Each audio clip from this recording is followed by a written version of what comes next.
Before we begin, I want to thank you all very much for coming this evening. It is my pleasure and my privilege to be here with all of you Vaishnavas. And you all give me the opportunity to make some advancement, since it allows me to overcome my natural inherent selfishness. I'm forced to come out of my what you call shell, and to give what Krishna has given me to others who are seeking. So it is a reciprocal activity. By Krishna's grace, I received some mercy. By Srila Prabhupada's grace, I also received mercy. And so, as it was just mentioned, I get the opportunity to travel around. And you, by coming and attending, enable me to be a little less selfish than I might normally be, because I'm able to give out something rather than just keep it inside, locked with me, and it doesn't go anywhere. Actually, it should go somewhere. Srila Prabhupada set the beautiful example of traveling not once, not twice, not 10 times, but I think at least 17 times around the world. And he was in his elderly years. It was not easy. He also had certain difficulties in his physical body, but he ignored them, he transcended them, he didn't even think about them, because he was thinking about us, what we needed, how we could make advancement, how we could improve our lives, and how we could get out of the illusory energy and ascend from that illusory energy to the internal or the spiritual energy. This is all he wanted for us.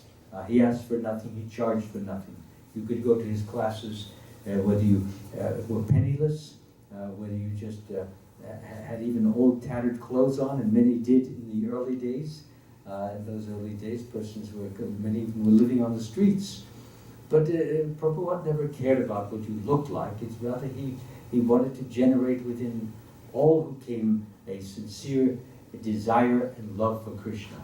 That is all he concerned about. And any minor details in terms of deportment, in terms of dress, in terms of orderliness and neatness, those things would follow quite naturally once we began to develop the love for Krishna through the process of devotional service.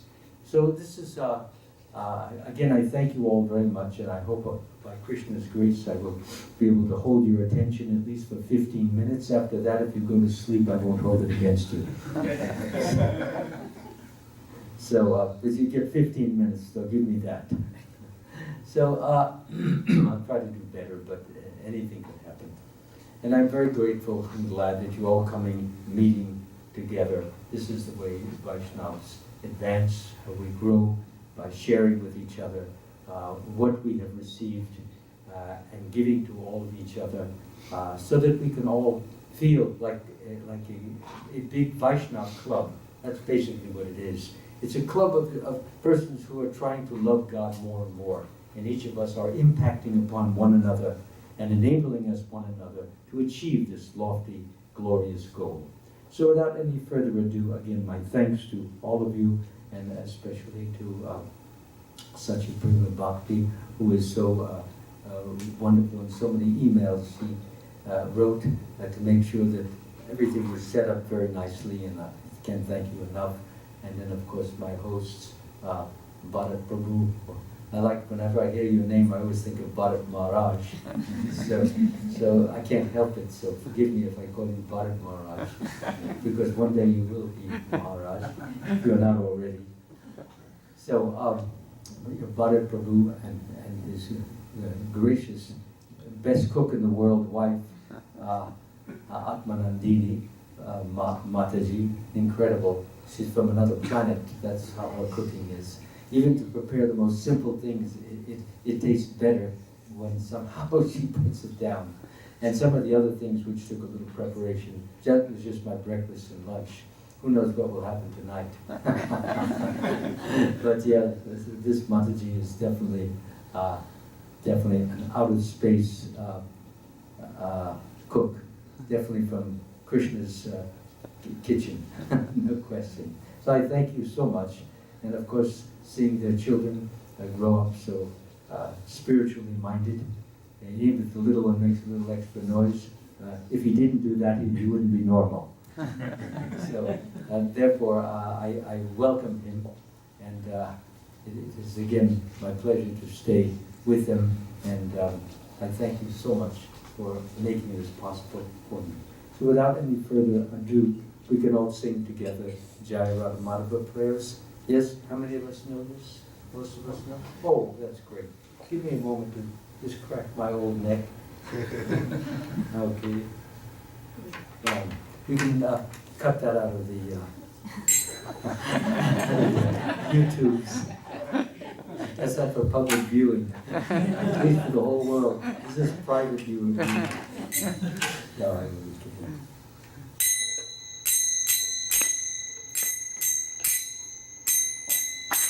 Jaya Radha Madhava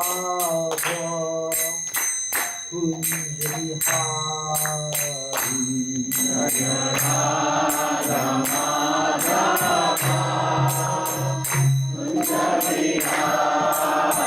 Jaya Radha Madhava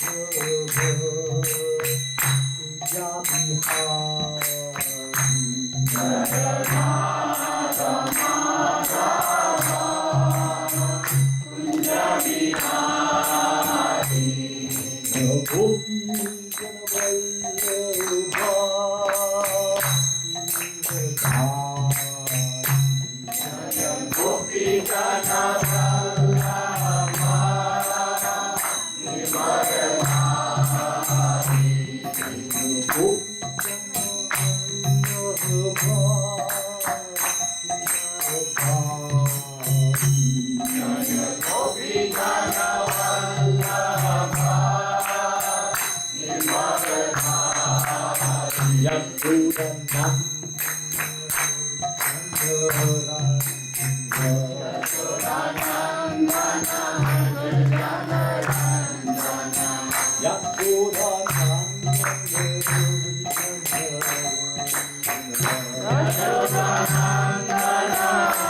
Kunja Vihari.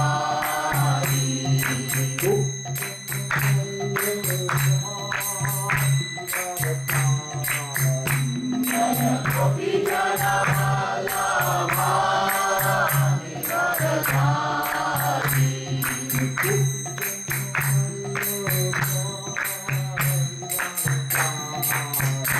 Jaya Gopi Jana Vallabha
Founder Acharya Srila Prabhupada ki. All glories to the assembled devotees. All glories to the assembled devotees. All glories to the assembled devotees. All glories to Sri Sri Guru and Gaura. All glories to Srila Prabhupada.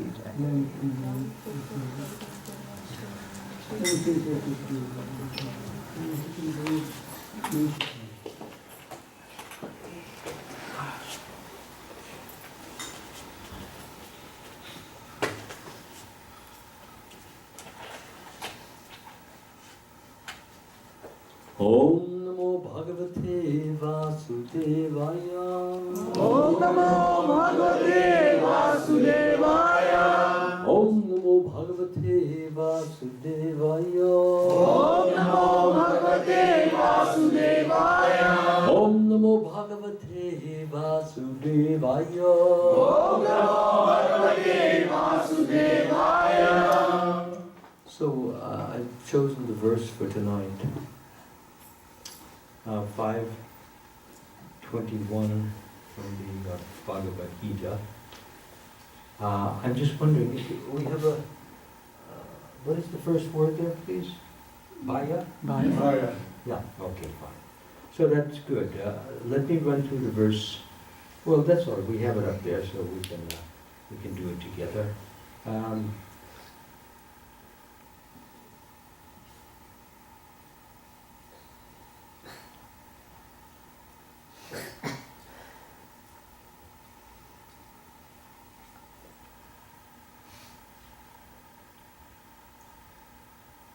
Bhaya sparshesh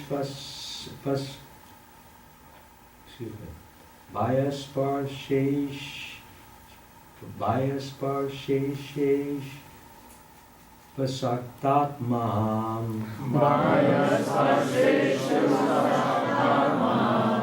vindatyatmani yatsukam sabrahma yoga yukta Yuktatma Sukham Akshayam Ashnute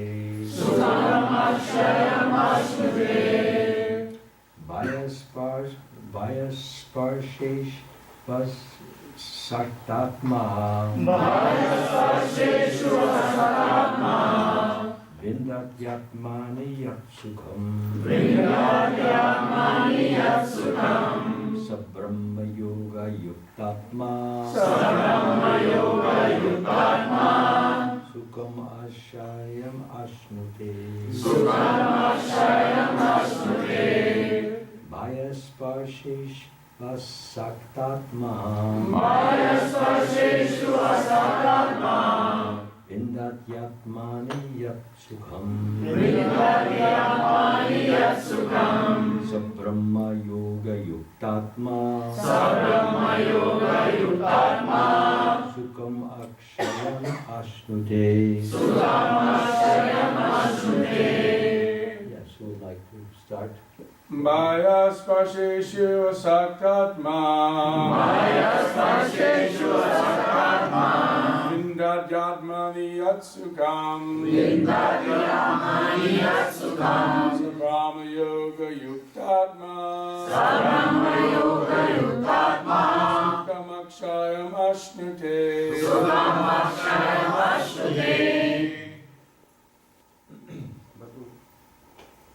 Vayasparseshu asaktatma Vindati atmani yat sukham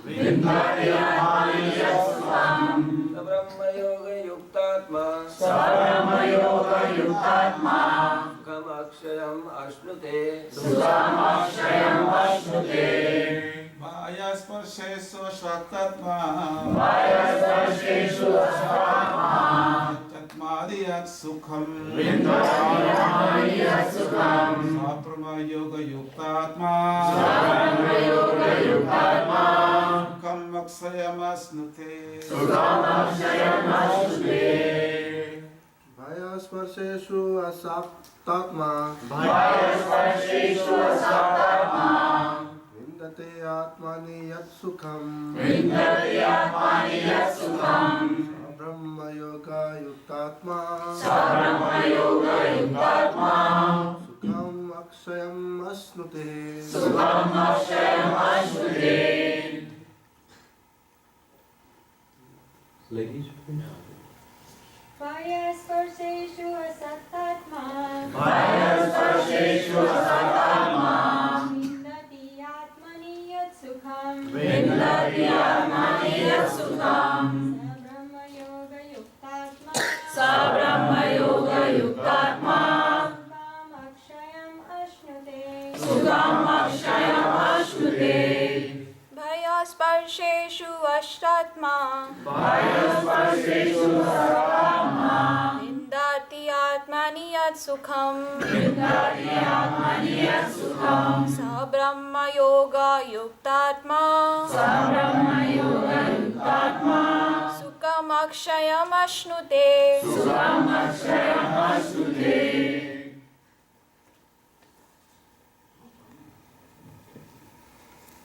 So we can do these synonyms word by word.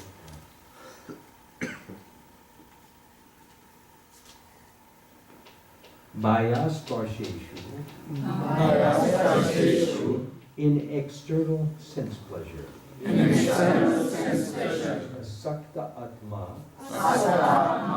one who is not so attached. Vindati, enjoys. Atmani, in the self. Yat, that which. Sukham, happiness. Saha, that. Brahma Yoga, concentrated in Brahman. Yukta Atma, self-connected. Sukham, happiness. Ashayam, unlimited. Ashnute, enjoys.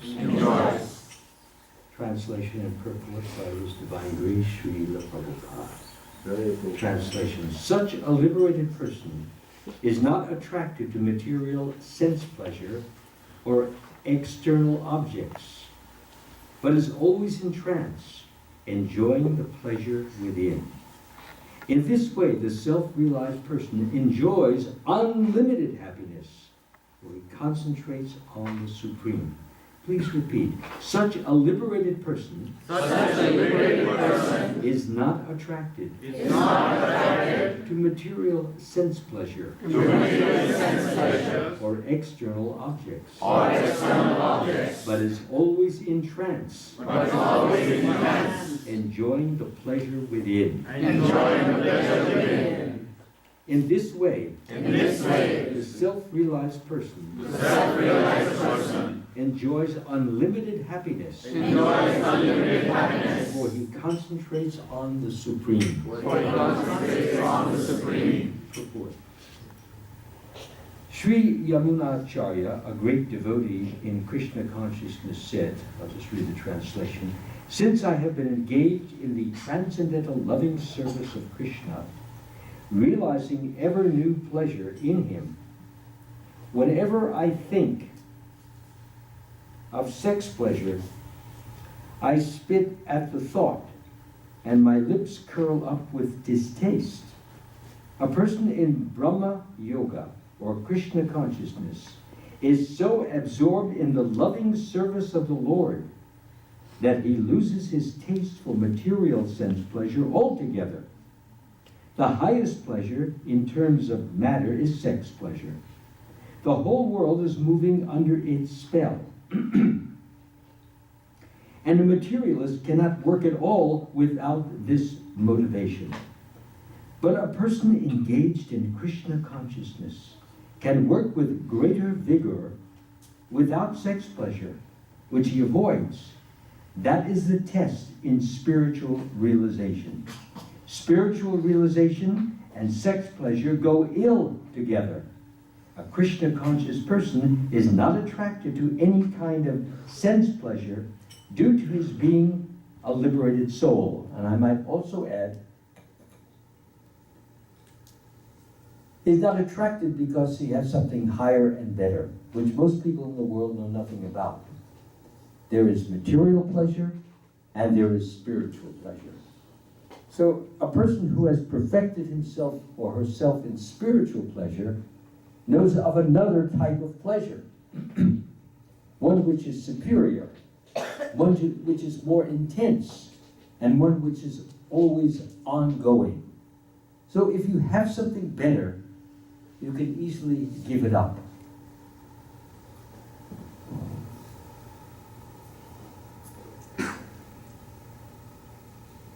The embodied soul may be restricted from sense enjoyment, though the taste for sense objects remains. But ceasing such enjoyment, by experiencing a higher taste, one is fixed in consciousness, Krishna consciousness. So it is very difficult to give up the lower pleasure until one begins to experience the higher pleasure. But how do you know there is such a thing as higher pleasure unless someone is there to tell you about it from his or her own personal experiences? Srila Prabhupada came and he told us about higher pleasure. Not only did he tell us, but he emanated it. He expressed it. He felt it. And he projected it. And you couldn't help but know and to feel that yes, there is a higher pleasure. Look at how his eyes are radiating a bliss that I have never seen before.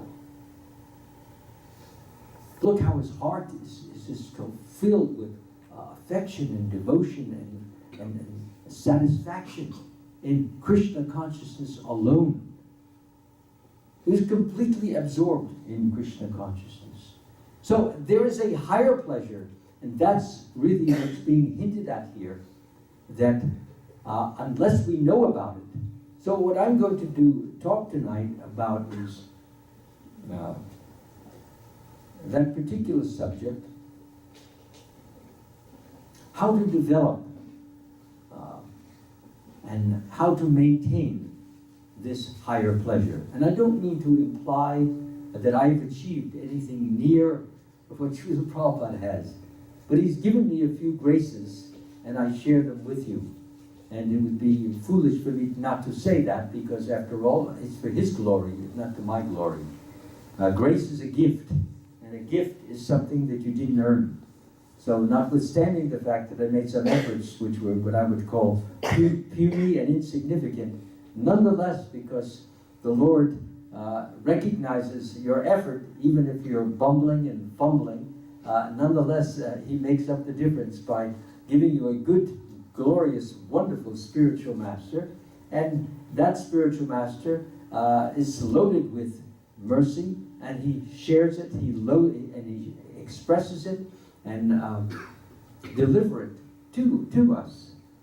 So therefore, whatever I have gotten, which is small, but in my opinion, for myself, it's big. I don't mean next to him it's big, but I mean next to what I was, it's big. So I think in that position of appreciation and in that degree, yes, I have experienced some of these things. And therefore I can talk from experience to the degree that I have been allowed and I have been graced. So and once we know that, once we hear it from someone who is experiencing and who's read about it and who has seen it in a fully perfected spiritual master, it should give you all insight, to all of us here, including myself, with a greater, more intense motivation. It should spur us on to say, yes, I'm missing something. There's no time left for laziness. There's no time left for indifference. There's no time left for carelessness. Time is slipping away. And if I don't get it, I'll have to come back and take another birth and go through all the miseries of material life once more, and hopefully, maybe, get involved in spiritual life again and take up where I left off. Usually Krishna does that. He mentions that in the Bhagavad Gita. So,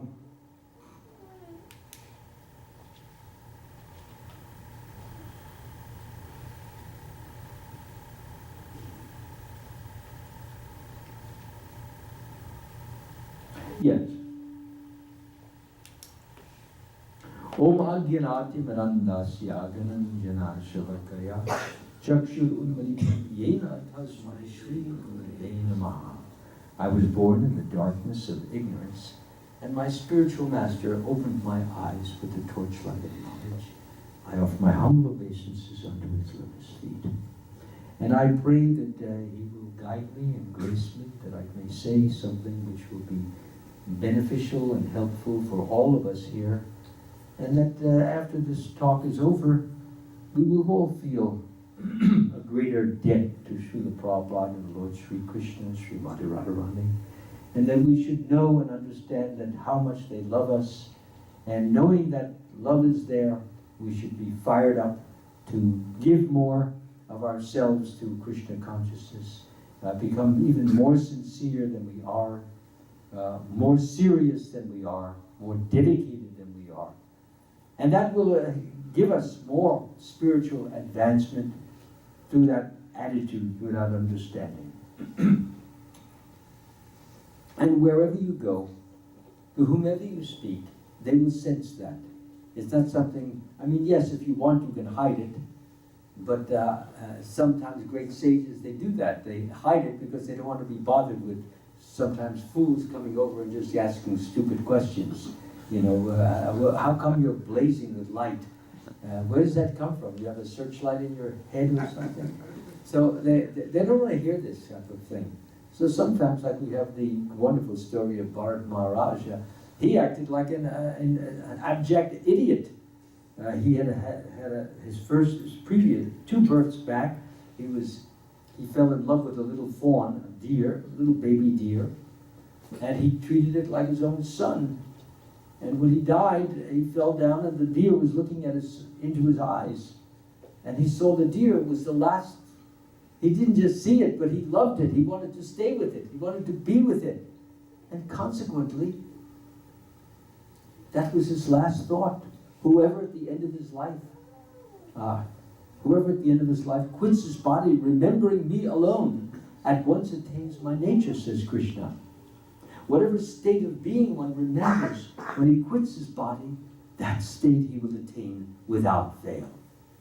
So that's what happened to Bharat Maharaj. Instead of being fixed upon Krishna and going back to Krishna and back home, back to Godhead, what he did is he went back to deer head. He became a deer in his next life. Truly, he had the head of a deer, no question about it.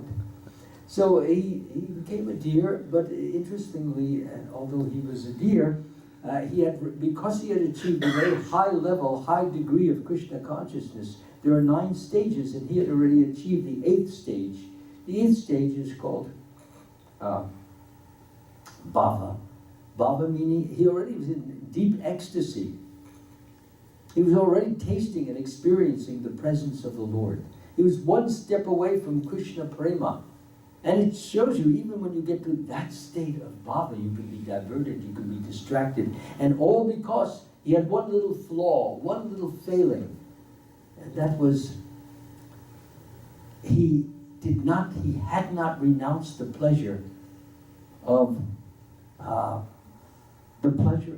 having a son. He had sons, but there was a pleasure which goes with that. And unfortunately, now when you are a father, many of you are fathers and mothers, you know that there's a pleasure in being a father.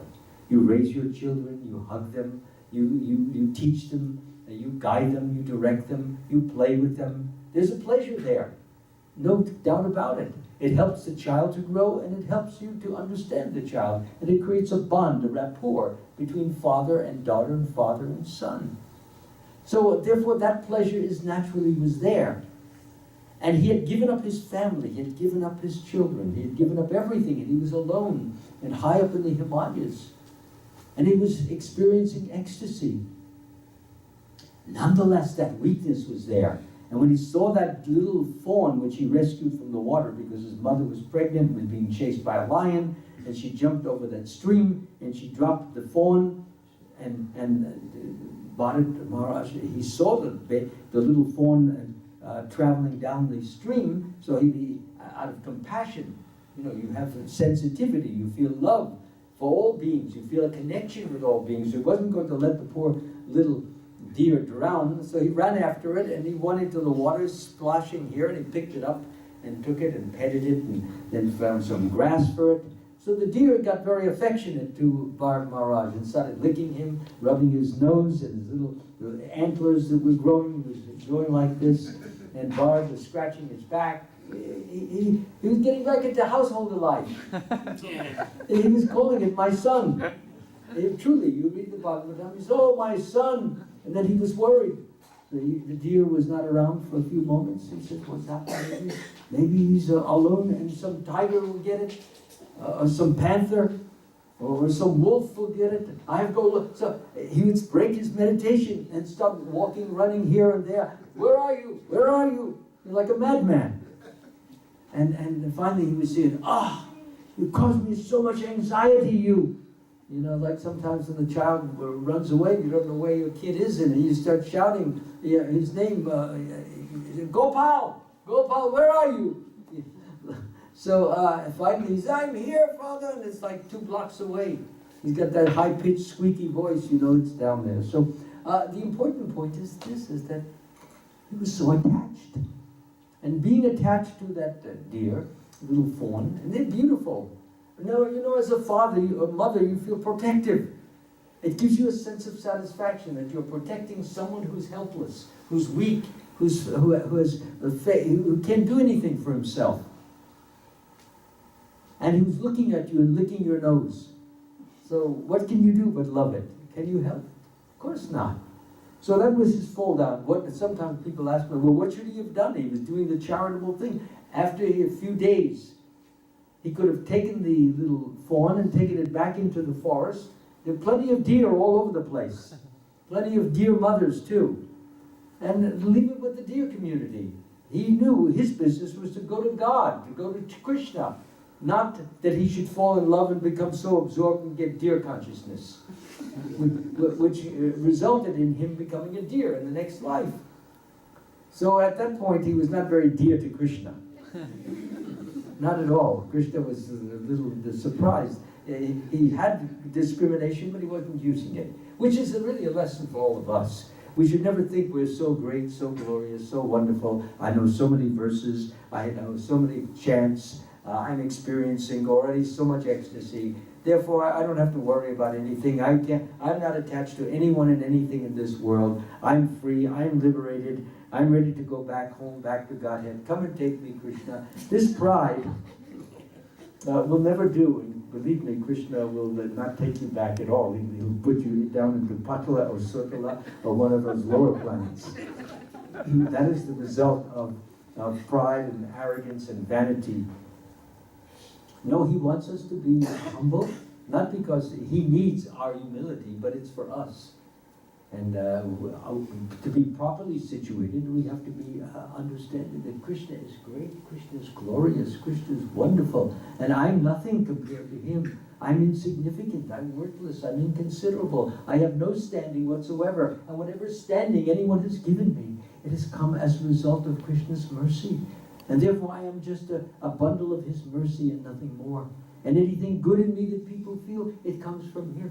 Anything bad they feel from me, it comes from me. It's just the leftovers of my horrible earlier life or my previous lifetimes. It comes out, it sneaks out accidentally. So that's the proper and nice attitude, for the devotee to have. So I was on this because, as I said, the verse is very, very significant. It deals very much with, yes, sorry about that. Such a liberated person is not attracted to material sense pleasure or material objects, but is always entranced, enjoying the pleasure within. In this way, the self-realized person enjoys unlimited happiness. So limited happiness is temporary happiness. Limited happiness is happiness for today and happiness for the moment. For example, the happiness of sense pleasure. You want to enjoy some ice cream, or you want to enjoy some pakora, or you want to enjoy something beautiful with your eyes, a nice sunrise or a nice sunset, like that, or you want to hear some pretty music. This is all sense pleasure. And it doesn't mean in Krishna consciousness that you cannot enjoy sense pleasure. It means you should not enjoy it as an end in itself. Because all beautiful things, whether they be things for the tongue, or the ears, the eyes, the nose, you smell a beautiful rose or a beautiful lotus. Who made that beautiful lotus? Huh? Who made the lotus? Krishna is in charge. He made this beautiful lotus. Who put that beautiful fragrance? Where does it come from? From his body. So when you see the lotus, when you see the rose, or you see the violet, or any of these very fragrant, not champas, any of these fragrant flowers, we don't enjoy them as ends in themselves. We see them in terms of, or for the sake of, we enjoy them of Krishna. When I smell the flower, or I hear the beautiful music, I'm enjoying it for the sake of Krishna, that Krishna has put some wonderful talent in you. He's given you intelligence. He's given you sensitivity. He's given you love. He's given you understanding. And all that is combined in such a way that Krishna is manifesting through you. So that way, similarly, if I smell the rose, or I look at a beautiful sunrise or sunset, this is all seen from the point of view that this is Krishna's intelligence, Krishna's sensitivity, Krishna's creativity. So when you see things in terms of Krishna consciousness, everything becomes there's no harm in getting attached to anything if you see Krishna in it. And the problem with Bharat Maharaj, he didn't see Krishna in the deer. There was a nice verse in the Bhagavad Gita. The humble sage, by virtue of true knowledge, sees with equal vision a learned and gentle Brahmin, a cow, an elephant, a dog, or a dog-eater. So Bharat Maharaj wasn't seeing that way. He wasn't seeing the Lord within. He was seeing the deer, the fawn, as his child. And he was seeing himself as father, and that's what he should not have been doing. That was his big mistake. Anyway, as I mentioned, he got born, and then he was born into a Brahmin family. And to avoid making those mistakes and to avoid people bothering him, I mentioned the point that sometimes sages, they're not emanating and radiating. I wanted to come back to this point. This beautiful light, for no other reason. In fact, Jud Bharat, that was his third incarnation, he had dirt. He didn't even bathe. He didn't bathe deliberately. He didn't want people to come over to him. Of course, the person that doesn't bathe, you don't want to get too close. So, not only that, but when his father told him, well, you know, when you eat, you should eat with your right hand, and you should do all the things which are dirty, cleaning things and so forth with your left.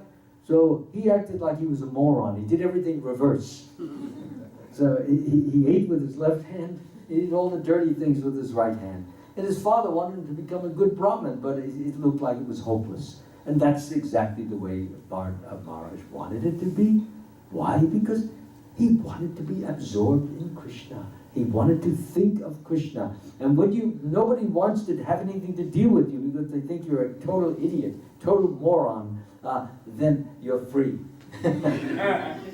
So he would just be chanting all the time. He's chanting under his breath and looking like a crazy, looking like an idiot. It's a very beautiful story.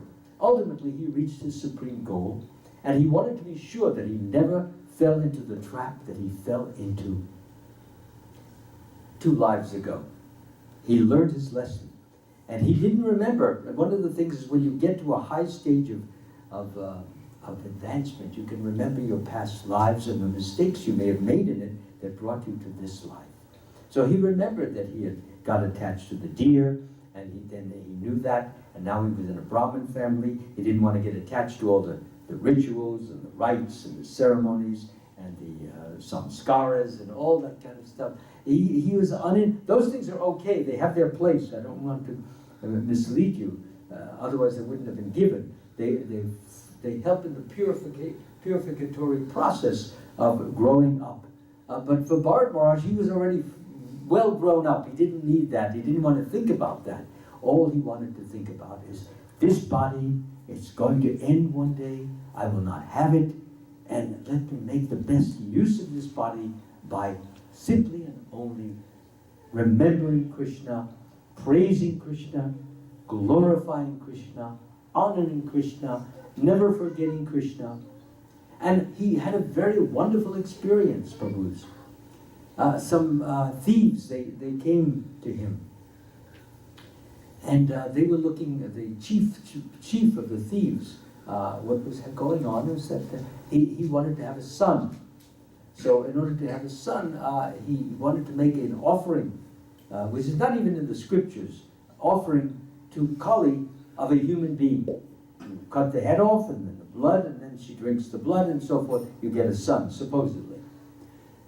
So what happened was that he was so, in this state, he was so surrendered, he was so submissive, he was so completely devoted to Krishna. He didn't care what happened to him because he believed and knew and understood that anything that happened to him was being done by Krishna's grace. And he was being tested now.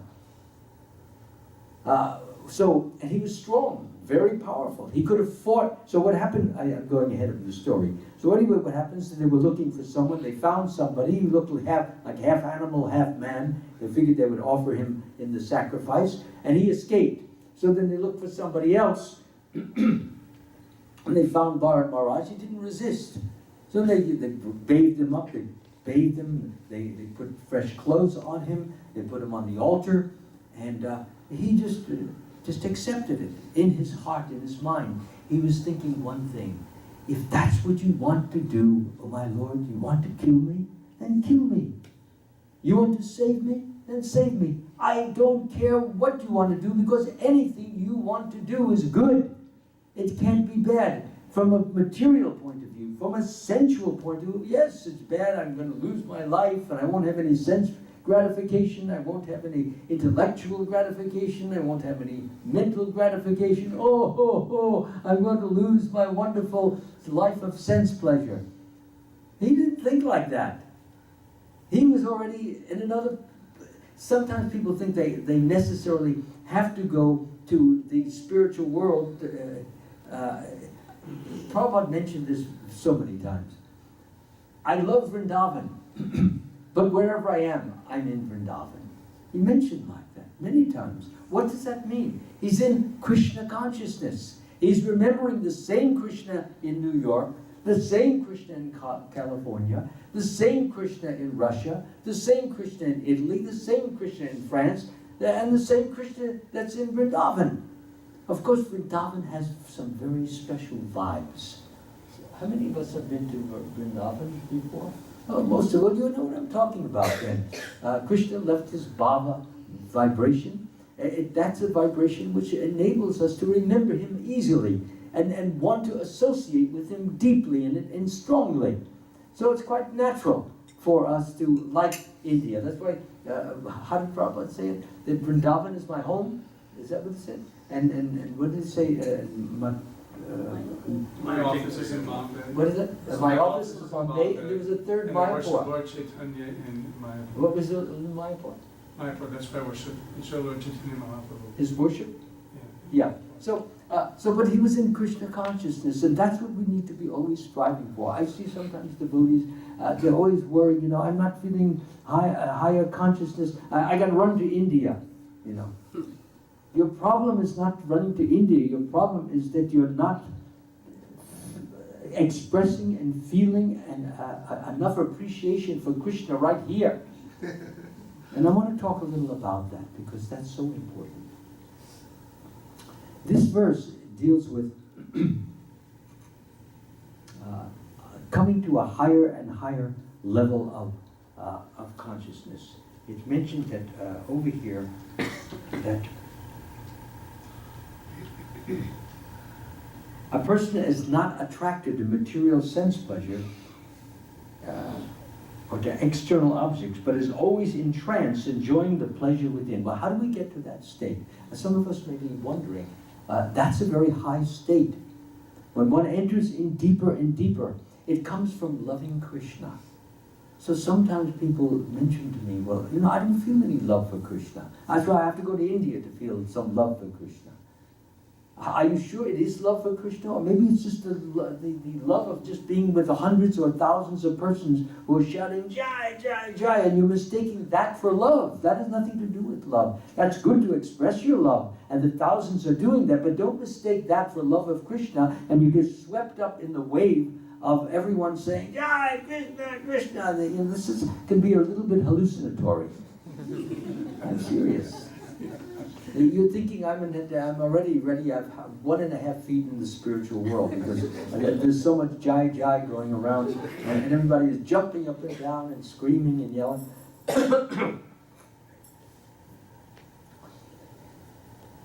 How does a person get true and real deep love for Krishna? How does that happen? Well, first of all, let me mention the most important thing is it sounds like a trite cliche phrase. It starts out with counting the blessings that Krishna has already given you. Look at us all here. We're just sitting here together. Nobody is bothering us. There's not even a car horn out there to interrupt us. We're all sitting together. All of you are listening. I mean, there are people today, as I'm speaking, people right now as I speak, dying in terrible pain. There are 3 kinds of miseries. Miseries which come from our own body and mind, miseries which come from other living entities, and miseries which come from the cataclysms or catastrophes, such as we may have seen on television in Colorado, the big floods that are there. How many of us saw those floods on television? Did any of you see them? Well, you could saw how those people were suffering terribly. And those people, going back maybe a month ago, would not even imagine that such a thing would happen. So it could happen to anyone, anywhere. So it's not happening to us now. And Krishna can keep it away from us from ever happening. If we learn to thank him, if we learn to deepen our appreciation that he is giving us, it's a gift. We all are sinners. the most basic, original sin is to forget Krishna. And we're all forgetting him during the day. You say, well, I have a job. Well, you still can remember Krishna to some extent. You have your computer monitor, put a picture of Krishna on the monitor. How many of you got a picture of Krishna on your computer? Oh, that's very good. Then some of the lectures that been going on, or Prabhupada's lectures, telling us to remember Krishna, that's a good thing. To keep your picture of Krishna on the monitor, keep pictures on your desk. How many of you have pictures? Oh, you want to help me out? It's okay. So that's a good thing, because that's how you become Krishna conscious, and it's the way you begin to express your appreciation. You say, my dear Lord, thank you, you've given me a job. Krishna has given you the job. Don't think you see, because you filled out an application and you've got a PhD or you've got an MA in business administration. There are many people, BAs and all sorts of PhDs and different master's degrees without jobs. So many. The unemployment is very high still in this country. We should not be given to believe that everything you hear on the news is necessarily the truth. There's a lot of people, many have been searching for jobs who are in high category for a year and a half, 2 years sometimes. They don't get it. So Krishna gives you your job. He arranges it for you so that you'll have enough money to pay for you'll have a home, you may need a car, he will give you the money for that. You need nice clothes, he'll get you the money for that. He doesn't ask very much. All he says is, whatever you do, whatever you eat, whatever you offer or give away, and whatever austerities you perform, do this as an offering unto me. In this way you'll be freed from the bondage to work and its auspicious and inauspicious results. With your mind fixed on me in this principle of renunciation, giving, you will come to me. You'll be free of the bondage to work and you will come to me. So Krishna is promising you. He promises to take care of you. Sometimes people say to me, well, I've seen some people who've been in the movement 35, 40 years and their car was stolen. Or they're, like I just heard, bikes have been stolen in my host's place. So sometimes a person asks, well, wait a minute, you said Krishna protects. There's this very wonderful verse. Those who always worship me with exclusive devotion, meditating on my transcendental form, to them I carry what they lack and protect what they have. Well, where was Krishna's protection there? He told a lie. No, he didn't tell a lie, but you just don't know the other side of the philosophy. There's always more to it. It's like a diamond. You all know diamonds. They have many facets. So you expose one facet to the sun, you get a bluish and greenish glow or glitter. And then another side, you get the pink and the bluish, different type of combinations of colors, is it not? So Krishna has another side. At the beginning, yes, he makes sure that everything is protected, everything is secured. He doesn't want you to lose his faith. But then after you develop a certain amount of significant faith, then he tests your faith. And he takes away some things. He says the first installment of the first installment of my mercy to a devotee is I take away his possessions. And if he doesn't complain, if it doesn't matter to him, if he considers that a good thing so that he doesn't have any attachment to those Krishnas, if you say, oh, my car is gone, oh, they took my bike, oh, they stole my ring, and where's your detachment? Krishna wanted it taken away. Why not just say, if Krishna wants it, I want it? What do you think, Krishna's sleeping while the crook came into your house? He doesn't know what's going on? He never sleeps. Super Soul is awake in every atom of creation. He's awake in your heart. And he's always loving you and trying you. So when he tries you, then what happens? The devotee who passes the test says, if that's what Krishna wants, that's okay. If I have to miss 1 meal, 2 meals, 3 meals, okay, I'll try to get my food, but if I don't find it, that's it, Madhavendra Puri. He was a sannyasi, but he didn't even beg for food. He would just walk along. Of course, people saw he was a sannyasi, and if a person said, "Oh, you're a sannyasi. Can I please offer you some food, some bhiksha?" He says, "Yes, if you like to, you're welcome to." He didn't even beg for food. Because he depended completely, totally, fully on Krishna. Krishna would take care of him. So nobody here should start thinking they can do like Madhavendra Puri, quit your job and go out on the street and say, you know, and I'll walk for a day and then, well, Krishna, you haven't sent anybody. Don't do that. You first get to the stage that Madhavendra Puri did. He was a pure devotee. He never forgot Krishna. He was so absorbed in Krishna. One day he was sitting against the tree, and a little boy came up to him, and the little boy had a little cup of milk, and he says, all the women in here, they saw that you aren't eating, that you are observing fasting. In this village, nobody observes fasting. So I brought you a little cup of milk. Please take it. So he said, oh, thank you very much. That's very kind of you. So the little boy said, I'll come back for the cup a little later. So what happened was that he drank the milk. It was very good. He went to sleep and he had a dream, and he saw the little boy was Krishna. Krishna himself made sure that he had something to eat. If nobody else, but actually the little boy was saying the village ladies were concerned and caring about him. So he says, it's the Supreme Lord, and I didn't even recognize him. What a fool, how low, how insignificant. I didn't even know Krishna came and was offering me.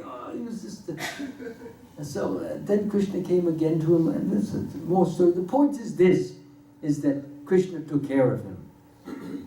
And even when he went to that temple, when he was traveling to get some sandalwood, and he went into the temple and he saw the sweet rice, and the sweet rice looked very good, and he had already found this deity of Gopal in the ground, and he had established the deity. And because he loved the deity so much, he was always thinking, how can I give my deity the best sweet rice? So he was looking and thinking, and he was looking at the sweet rice, you see, that was being offered. And he was thinking, I wonder what it tastes like. No, this is wrong. I shouldn't even think like that. The deity hasn't even tasted it yet, and I want to taste it before him. Horrors, terrible, bad, evil. He chastised himself. So anyway, he went outside in the marketplace. It was empty there. Meanwhile, later on, the chief priest, he went to sleep and he had a dream. And in the dream, Krishna appeared to him and he said, I kept a little cup of sweet rice for this Madhavendra Puri who's sitting in the marketplace there. You thought you had 12 cups, but really it was 11. I baffled you. I illusioned you. But I wanted my devotee Madhavendra Puri to have this. So you please take it. And I hid it just behind the curtain. Take it and bring it to him. So he went and took it, gave it to Madhavendra. He says, the deity kept it aside for you. He says, the deity gave this to me? He says, yes. He says, but why? He says, I don't know. Maybe you know. Of course he did know, because he desired it. And the Lord fulfilled his desire. It was an innocent desire, and he chastised himself heavily for it. And nonetheless, the Lord wants his devotee to be pleased, wants his devotee to be satisfied, and wants to enter into the devotee through the prasadam.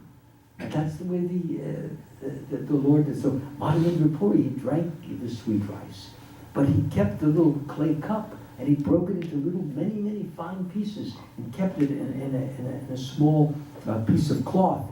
And every day he would take a little tiny little piece of it, and he would chew it, and says, this is what the Lord gave me. This is Krishna thinking of me, caring for me, loving me, and making sure that I have everything. So I bring this to your attention because we should never think that it is by our efforts, by our endeavors, by our interests and our efforts, our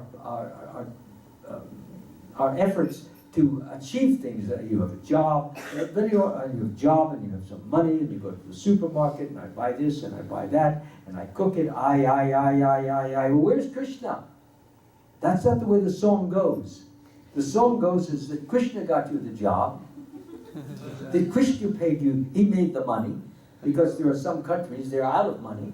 There are some cities not far away from here, out of money. We know about those. San Bernardino, I think it was San Bernardino, and some of the California states, they're out of money. They're declaring bankruptcy.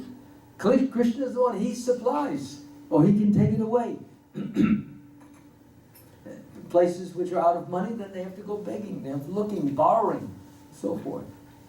So Krishna is supplying you with the job, he's supplying you with the money.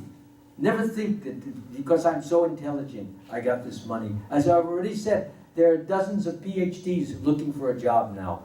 And you may not even have a PhD, maybe you didn't even go to college, but you have a nice job. Who's doing this? Krishna is arranging this for you. He loves you. So we need to remember that. We need to always remember that Krishna is taking care of me. I have these clothes. Of course, I was at the airport. There was a girl, when I was sitting in the lounge there, in the waiting room, waiting for the plane, in that area where the planes come in. And she was wearing these jeans. They were so cut up, it looked like Ragamuffin City. I mean, there were holes here, holes there, holes there, but there was a style. You know, if somebody from another country were to see her, would say, "Excuse me, miss, can I give you $1 or so? Maybe you'd like to buy a new pair of jeans?" But no, she would have been insulted because that was, she thought she had made something distinct, something original, something that makes her look special. You know, yeah, holes all over your jeans, holes here, there, and there.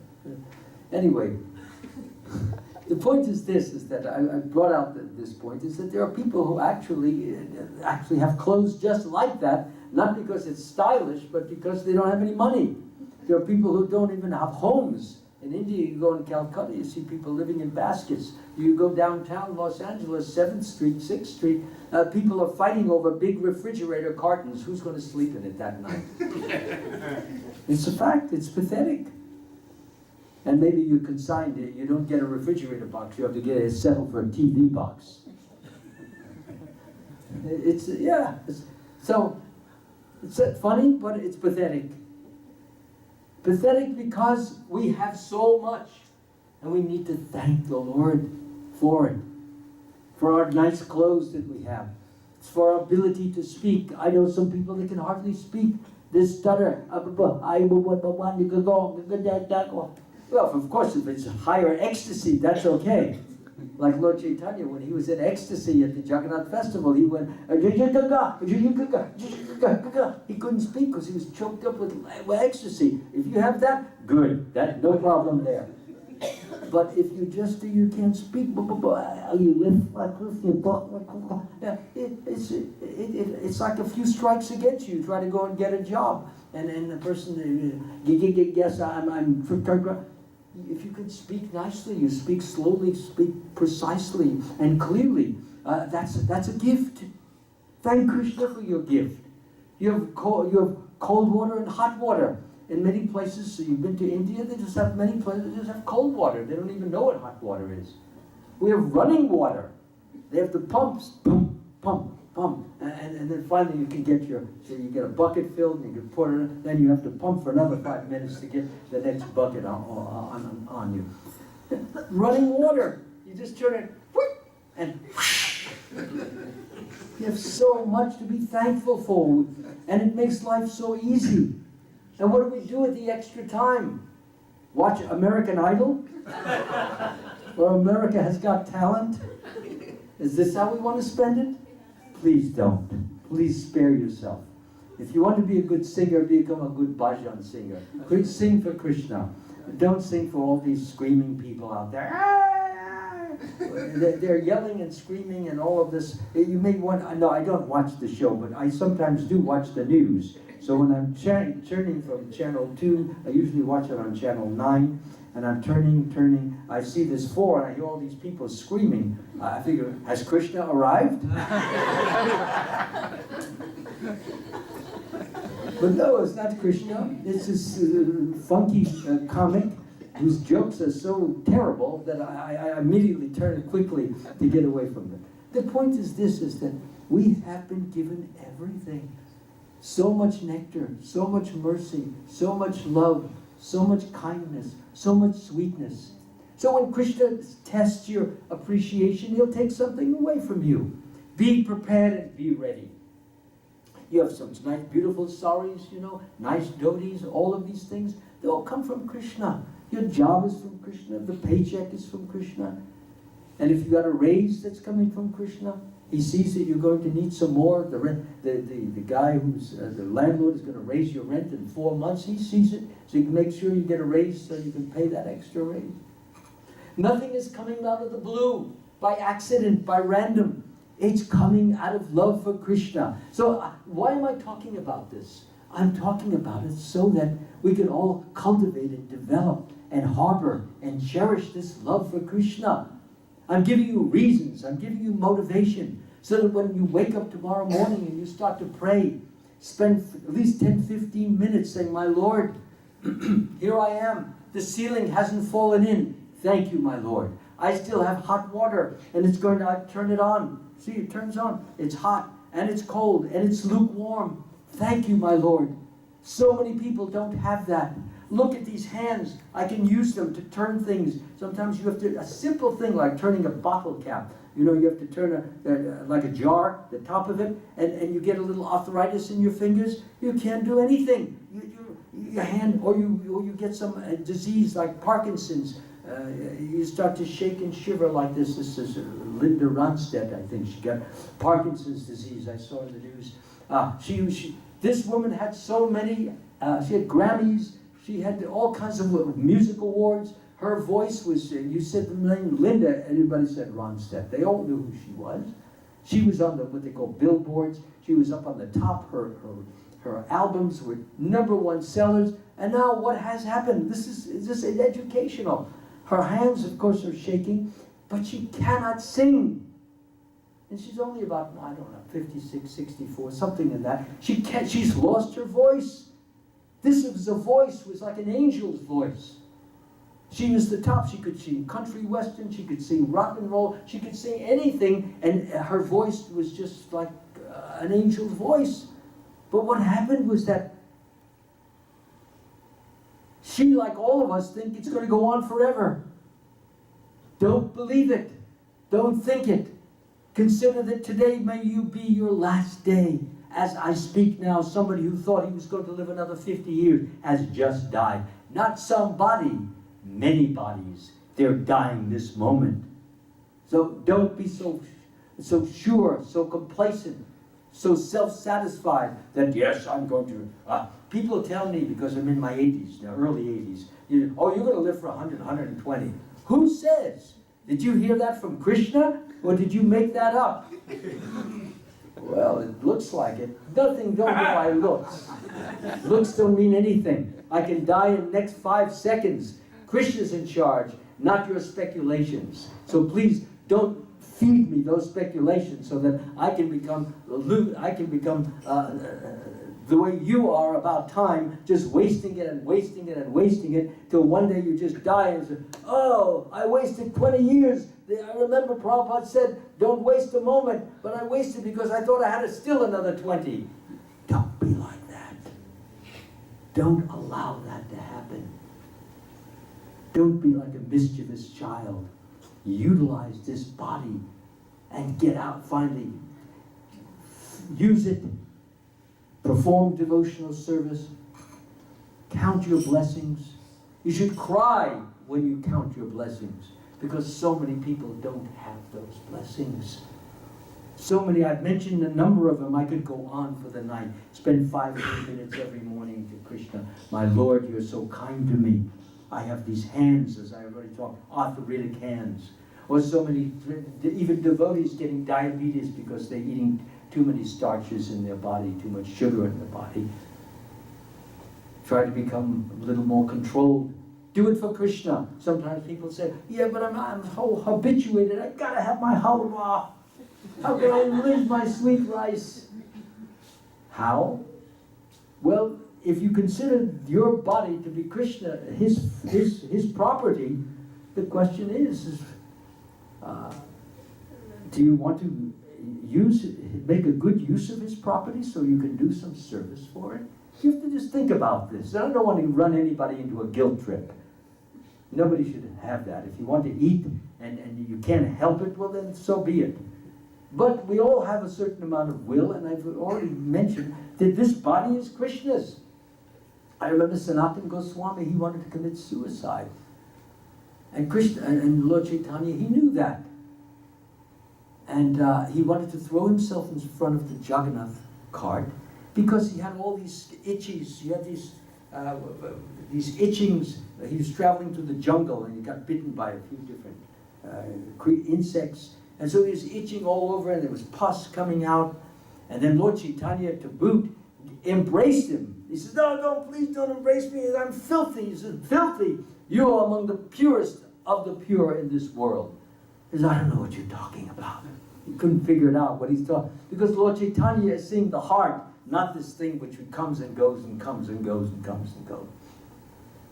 He said to Sanatana, he says, how dare you think of taking the body that you offered to me? You offered it to me, so that's my body. And you didn't even check with me as to whether I would approve of you committing suicide. At least give me that option. Otherwise, your whole offering of your body, your mind, and your senses, and your heart, that's a hypocrisy. You never really offered it. If you can think in terms of just killing the body, which is my property, then you're a thief. You're stealing my property and then destroying my property without my permission. He talked like that. It's in the Chaitanya Charitamrita. How do I get to know all these different pastimes? I listen to these. Every time I sit down to eat, I have all those CDs there, so I listen to them. I still have the old tapes, by the way, which go back to the 1980s. So I listen all the time. It's wonderful when you, Prabhupada would sometimes, well, he liked to eat in silence, I know, so that he could truly taste Krishna in the prasadam. He not only tasted the flavor, which we all do, but he tasted Krishna. And he tasted the mercy of Krishna. That takes a little bit of concentration and silence, and not the tongue is clattering, and just gulping down. You get much more out of it when you chew very carefully, and you just say, it's like a miser. You give him a diamond, what does he do with it? Ah, my diamond. And he puts it in a safe place, and every morning he gets up and he opens that safe and looks inside, takes it, my diamond. And puts the diamond back. That's how we have to do with Krishna, her books, with Krishna's lotus feet. We need to become in love with it so much, like Ramananda Roy said, we have to be greedy for it. That's the word that was used. Greedy means you can't get enough of it. You got to have more of it. And we should be desire to have more love for Krishna. Now I've given all of us, including myself, reasons why we should love him. If somebody is giving you so much mercy, don't we owe that person something? Is it not? But we normally don't think about it, because we think about our little body and our needs and our tastes and our talents and our abilities and our thises and our thats. And where's there any room for Krishna? If you start out your day thanking Krishna for the mercy that he has given you, you know what? He will give you even more mercy. And you will begin to wonder, I'm such an offender.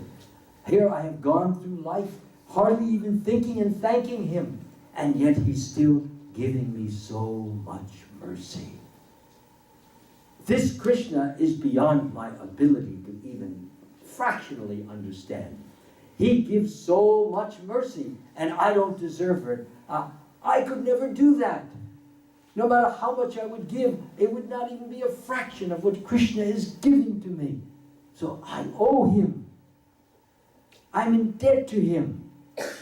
And when you feel that you are in debt to Krishna, you feel how much he has shown his love to you, then you cannot help but give your love to Krishna. You can't help it. And that's how you develop. And when you work in this way, that's all Krishna wants from you. To those who,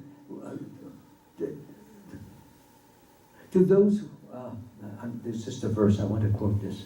Those who offer me with love and devotion, a leaf, a flower, fruit, or water, Krishna says, I will accept it. Well, does Krishna need your fruit, your water, your leaf or flower? I mean, he has Radharani cooking for him like, you can't believe what some of the preparations she makes. They're incredible. What does he need, your leaf or flower, fruit or water? What does he want? He just says that in the verse, those who offer me with love and devotion. So you offer your fruit, your flower, no devotion. You put it on your altar, but no feeling of love, no feeling of, oh my Lord, I'm giving you nothing. It's a big nothing. But please, I pray that you will accept it. Actually, how can I even offer you anything? You already own it. He owns everything. So, but please, it is my heart's love. So I pray, I do all of this as a way of saying thank you so much for being so kind and so merciful to me. So when Krishna sees that, he says, this person, all he wants to do is give me his love.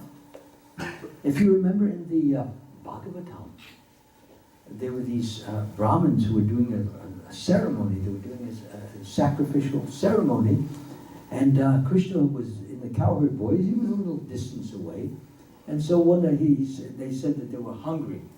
So the cowherd boys said to Krishna, he says, well, go and you beg from those Brahmins there and ask them for some food. They're already preparing due to the ceremony. So the Brahmin, they went, the Brahmins, don't bother us, we have our ceremony, go. That's how they treated the cowherd boys. So then they came back, they didn't give us anything. So then Krishna says, okay, you go back, begging, maybe because you begged in my name, and they think because, they think that, they thought that Krishna was Nanda Maharaj's son. And everybody knew that Balaram was the son of Rohini, and Rohini was married to Vasudeva, so he was Kshatriya. And they were thinking that Krishna, he's just a Vaishya, and so they're big-time Brahmins, so we don't give, just say we don't want anything to, that kind of mentality. So he says, you beg in Balaram's name, because he's a Kshatriya, maybe they will give something. So he went back again. They offered, please, could you give some food, to Balaram? He's just over there. Oh, don't bother us. We don't want to hear. But the wives there, they heard, and they took all the offerings that were there, and they said, where is he? Where is Krishna, Balaram? They said, just down over there, a little way. So the husband said, where are you going? That food is reserved. We have to give it to the gods. We're giving it to the gods, the real gods. So they went. They went with the platters there, and the husband said, "You can't come back. Disobedience. That's improper." And they were chastising the wives. They didn't care if they died, because they had so much love for Krishna that they would not, for a moment, did they want him to be without some foodstuffs. So the husbands, they were just wondering, bad wives are supposed to assist us. Brahmin women supposed to assist in the sacrifice. Look at them, go running to the Vaishya and the Kshatriya. Where are the Brahmins? So anyway, they went and they served out this big, beautiful, lovable feast for the cowherd boys and cowherd girls. So then when it was all finished, and the women, they were serving it out, in a nice way. And Krishna was so pleased with them, because they knew in their mind, the ladies knew in their mind that they were going to get back home. It was over. They just have to live like on this in the woods. So Krishna, they said, Krishna says, okay, you can go back to your husbands now, and you can take care of your responsibilities. He said, we have nowhere to go, because they're not going to accept us back. We've just committed, the offense according to Vedic rules and regulations. So Krishna says, you don't worry about anything. He says, just go back and you have a big surprise waiting for you. He says, what kind of surprise? You just go back. You love me, I love you, just go. And everything will be fine. So they went back, they were wondering what the big surprise is going to be. And when the Brahmins, they saw their wives, Krishna had inspired them from within their heart that what they had done, the Brahmins, the priests, they were wrong, and what the wives did, they were right. As the verse goes very nicely, to those who are constantly devoted to serving me with love, I give them the understanding by which they can come to me. To show them special mercy, I, dwelling in their hearts, destroy with the shining lamp of knowledge the darkness born of ignorance. So those Brahmins, they were inspired and enlightened by Krishna from within. They came to realize that they had committed a terrible offense, and that due to their wives' love, their offense had been nullified. Why? Because they served Krishna. They gave God what he wanted, even though the Brahmins denied it. So when when the wives came back, they were still a little timid because they weren't sure exactly what Krishna had in mind. So then the husbands welcomed them back. We welcome you, and we thank you for giving us this education, this instruction, which due to our becoming so absorbed in all of our different rites and ceremonies and mantras and this and that, we had totally forgot the purpose of them. We forgot what they were for, why we even do them. It's mentioned, always remember Krishna and never forget Krishna. These two points, all the injunctions and all the prohibitions of the scriptures are the servants of these two principles. Always remember Krishna, never forget Krishna. And those wives remembered and didn't forget, but their husbands forgot. So they welcomed them and they thanked them, and you know what they were thinking? They said, we are fools. They took this position. They chastised themselves. We're such a bunch of fools. And then they started talking. Prabhupada writes this, so he says, to hell with our ceremonies. That's what it's saying. Those exact words is right in there. So I'm not trying to sound like a coarse person. It was right in the book. To hell with our ceremonies. Who cares about these rites? We don't need it. You understand, you know the purport of what these scriptures are all about, and we thank you so much. So the wives, they were so gladdened. They thought they're surely the husbands were going to smack them or hit them or do something like that, and feel a fully abusive situation. Instead, they ended up worshiping their wives because Krishna made that arrangement. When you love Krishna, you never are the loser. You are always the winner.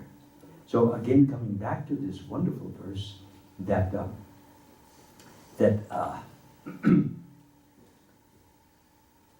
a liberated person is not attracted to material sense pleasure but is always in trance, enjoying the pleasure within. So that pleasure comes from the purity that I'm describing. This whole period, I probably spoke for an hour now, and I've tried to bring out the point, the most important point for all of us, including as well. I don't just speak this to teach and to feel smug and superior that I know something you don't know. I teach you to teach me. Really.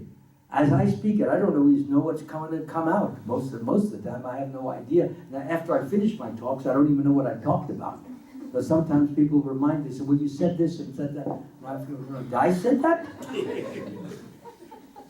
I'm serious. I don't always remember. This is Krishna's mercy. I beg him, believe me, before I ever get out there to speak. I said, Lord, I have committed so many offenses and sins and wrongs, and I have so many failings. Would you do me a favor?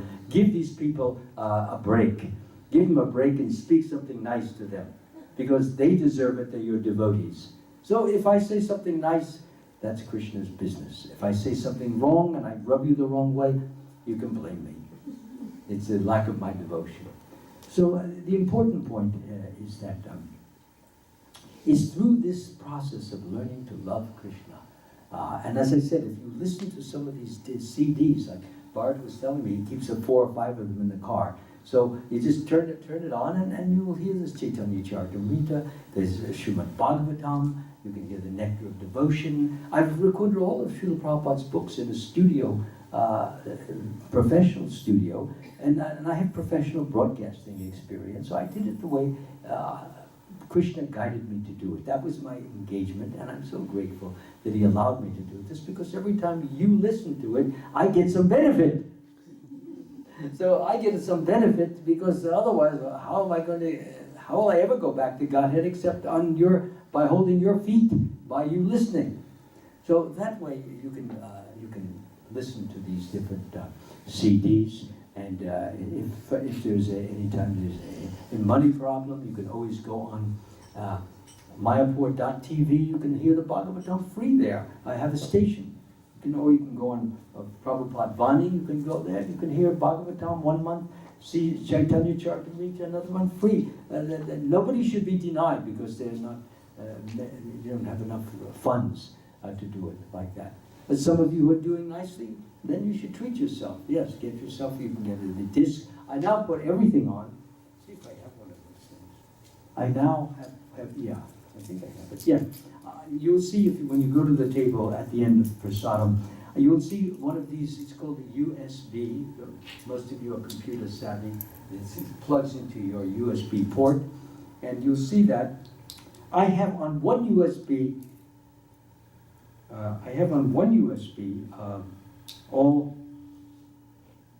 everything that I've recorded. It's all there. There's 21 different discs there. Actually, it's more than 21. But it's 21 different titles. And the result of that is that you can get it all just in one of these. This is 16 gigabytes, but that takes approximately 8 gigabytes. And so you can, those of you who have newer cars can plug them into your cars. You can surely plug them into your computers. And, or you can just download it to your computers and put it on your iPod if you like. That's what most of the devotees are doing. They have these little iPods, carrying them in your pocket. You can carry Prabhupada's books with you. So no one need be denied. You don't have to be driving around and listening to the latest news, which you've been listening to for the last 2 hours. You don't have to do that. You can hear Prabhupada's books. And you can become enlightened in that manner. As I said, if you don't want to get this, you don't want to get this, then listen. If you have what do they call those? A CD recorder, then you can record right off Prabhupada Vani. I don't care. I don't feel cheated. That's, Prabhupada came here and he didn't, like so many of these false yogis, they charge you $5, $10 to just hear their great discourses. Prabhupada never asked any for 1 penny to hear him speak. He wanted everyone, he wanted to build a house in which the whole world could live. So, and this is what he did. So therefore, as I said, money is no object. You can go on, as I said, mayapur.tv, prabhupadvani.org, and you can get them there. And there are many other places. And I will not feel cheated, believe me. I will feel cheated, though, if you don't listen in some way. I'm giving you the opportunity now to listen. So you listen in some way so that your mind becomes more and more Krishna conscious. Okay? Is that right? Are there any questions now on anything that I have spoken about? And don't hesitate. Yes, Mataji. I have two. One I thought about before I came in. It should be about this talk, though. Yeah, I only want questions about this talk. Anything that I've said needs to be elaborated or clarified, because sometimes people, they come up, sometimes, I don't mean yourself, but like just a few nights back, somebody was talking to me about Narayan Maharaj, and he was kicked out of a temple, and that's not my business. I'm here to help people achieve the love of God, and if you have any questions which deal with that subject, I'll be happy to try my best. First one is, can we, we have mind, can we commit sinful activities with our mind? And there's mind, body, and words. Are we responsible for if we think thoughts but we don't manifest them in words or actions? And then the other one, when you were... Well, let me get to the first question. And then we'll as far as responsibility in Kali Yuga, if you commit sinful activity by your mind, excuse me.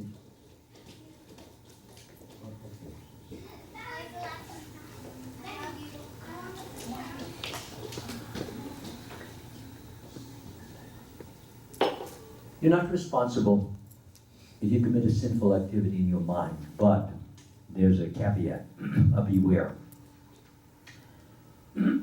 although you're not responsible, but if you do commit it with your word, you are responsible. Because you affect some other human being.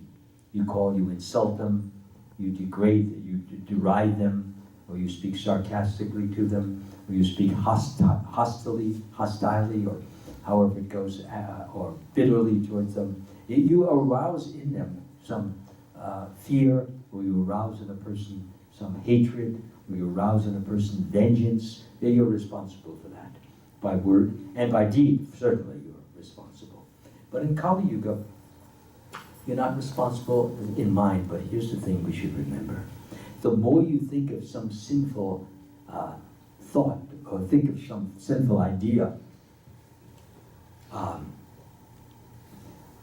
what will happen is that idea, since generally it is connected with some pleasure, it will continue to repeat itself. It will keep coming up. After a while, if it keeps coming up, due to the fact that you're allowing it, you can nip it in the bud. You can say, no, I will not. So you have willpower. You can decide. It's called discrimination. It comes up, okay, due to past sins, some things bubble up. You know, like you shake the 7-Up bottle and all the bubbles, they come up to the top.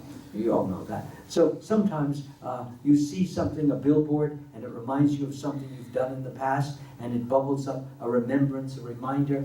So it's there, but you don't have to leave it there. And contemplate it. The Gita is very clear on this. If you contemplate that, it can cause you to fall down to a deeper level. The verse happens to be a contemplation of the sense objects will lead to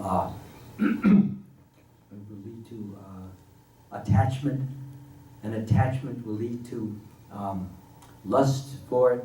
That's it. So now it was from a thought, it has gone to an actual lust, and now it's a desire.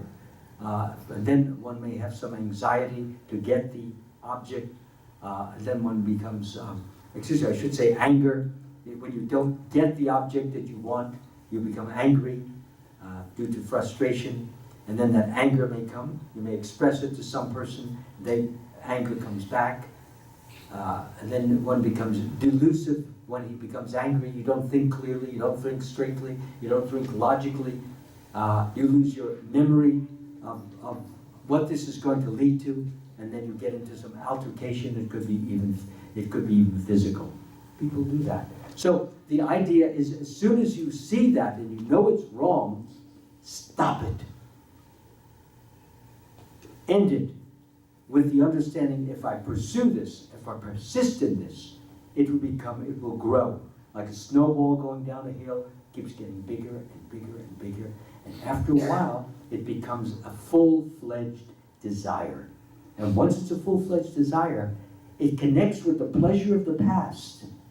And when the pleasure of the past becomes very foremost in the mind, the desire to repeat that pleasure takes over, and you become helpless. Therefore, you have to nip it in the bud. You have to stop it immediately, so that those juices which are connected with those thoughts, those feelings of the past, those pleasures. For example, a very simple example. Let's all think about, well, maybe we shouldn't think about it. I was going to say, let's all think about the delicious sweet rice that we had the last time. So when you start to think about it, you took it and you put it in your tongue, and it has that cool feeling, and you moved it around. I mean, and it has such a creamy consistency, and et cetera, et cetera, et cetera. Before you know, you'll all be running home to making some sweet rice, and I'll be sitting here alone. So what happens? So what happens is that I'm talking already. The juices are flowing in my mouth, just talking about it, because that's what memory does.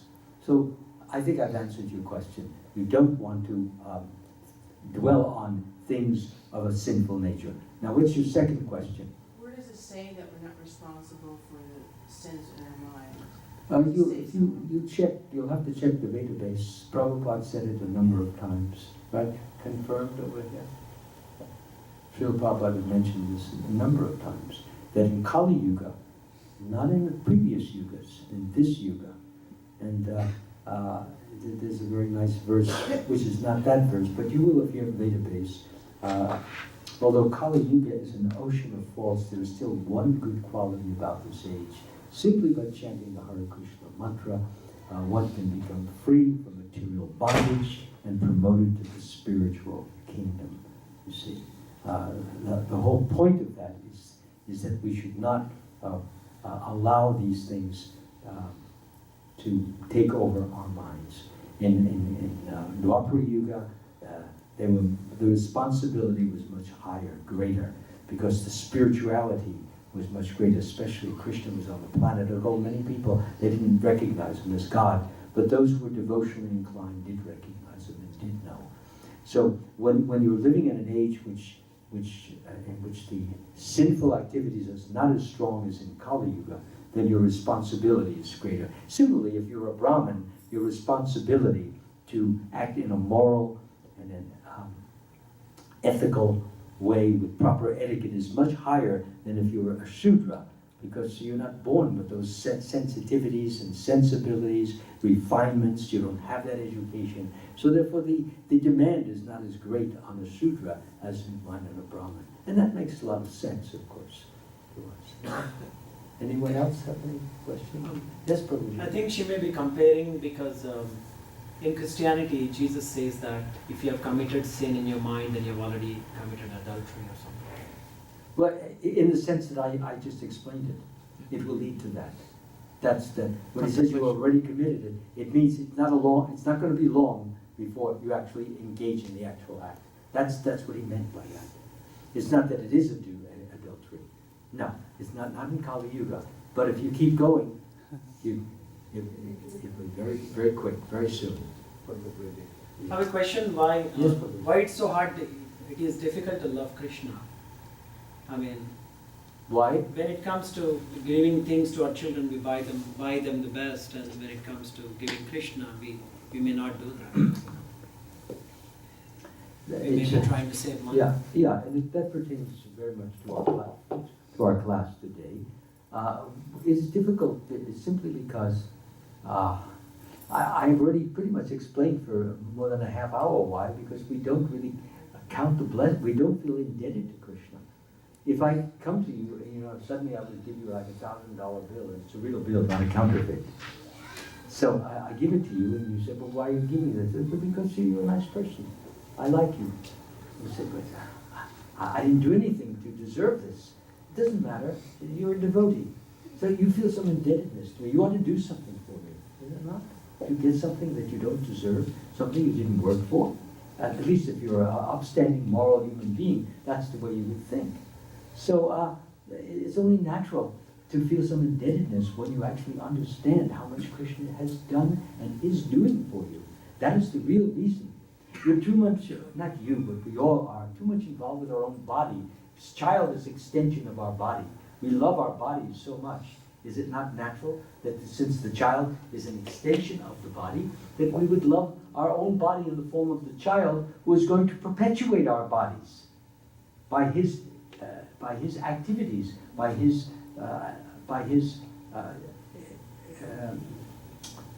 things that his future accomplishments. And he does something nice. It reflects back on your family. Family means body, you see. So we love our bodies more than we should. And that's why we do fasting, to get away from the attachment to the body. My reason when I fast is I like to think that Krishna has done so much for me that the least I can do is to show him my appreciation by doing some fasting. In other words, I can bear a little difficulty since I've been kicking him in the face for millions of years. And now he's just asking me to do a little fasting. I mean, come on, that much indebtedness, I feel a little pain in my stomach. I feel a little weakness, I get a little headachy. Is that anywhere what I gave to him? Nothing. So therefore, it is when we come to love, when we understand that we are the servants of Krishna, we are the instruments of Krishna, and that our body belongs to Krishna, not us. And your child's body belongs to Krishna, and you treat it, you serve it, you gift it, you give it toys and so many things, but for Krishna. That's how you cultivate love for Krishna. Try to see your children, try to see all the things you have as gifts from Krishna.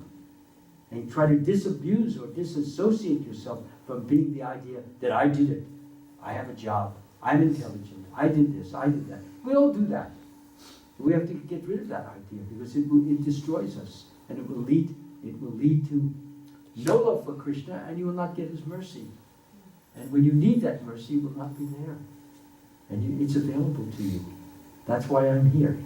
So that just Prabhupada came, he gave me mercy. He gave my good godbrother mercy. And we are sharing it with others. That's all. And you will do the same. Just that you're giving to your children. How old? You have children? Yeah. How old? One's 14 and one's 9. 149. So you've given them already education. You put them in the homeschool school or public school, either. Public school. Well, so you put them in the educational system, and they're growing. They learn spelling, arithmetic, mathematics, this, that, and then eventually the college and so forth. So Krishna gave them the brain. He gave you the brain. You see, he's produced the whole mechanism. So give him a little credit. And giving credit means, my God, you didn't have to do this. You could have given me something much worse. I could be walking around like a moron. Or like some person who can't even think. Or even some people have good brains, but they take drugs and the whole head becomes so cloudy, they can't even think straight. So I can see you look very sturdy and very straight and very educated and self-controlled. So Krishna is giving you this blessing. So now you have every reason to love him. So now you take the picture of Krishna and say, thank you, my Lord. Thank you, thank you, thank you, thank you. I owe you so much. What a fool. I'm thinking I'm the one who's been doing it when you're arranging it for me. Think like that. And you will see love will come so easily. Just like your mother gave you. You feel your love from your mother and your father. They gave you, they loaded you with so many different gifts and presents, and they give you. So just as they gave you, you feel some obligation. When it's their birthday, you buy them a gift, is it not? Or when it's their anniversary, you offer them some gift. Krishna Janmashtami, you want to celebrate. So why? Because you feel indebted to them. And that's something physical. But there's so much going on that Krishna is giving you, which you're blind to see. Now you open your eyes and you thank him for all the things he's giving you. Okay? Hare Krishna. Yeah. Anything else? Yes, sir. During the lecture, A little loud, please, or I may have to make you come a little closer. Louder. during the lecture, you said that you can never be sure when death comes to you, but sometimes when people have cancer and other terminal diseases, the doctors say that they're only going to live for like 2 months, and it always comes true. Not at always. Not always. I wish if it were that easy, then the doctors would really be, they would become the gods of today.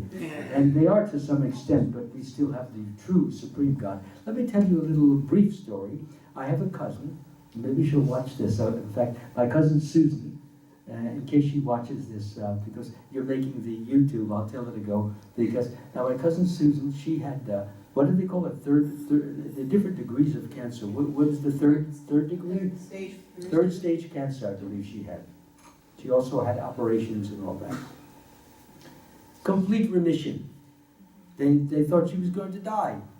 Everything remitted. And not only that, but she's been going for tests for the last year and a half. She writes me all the time. She says, the doctors think they call me the miracle girl. Seriously.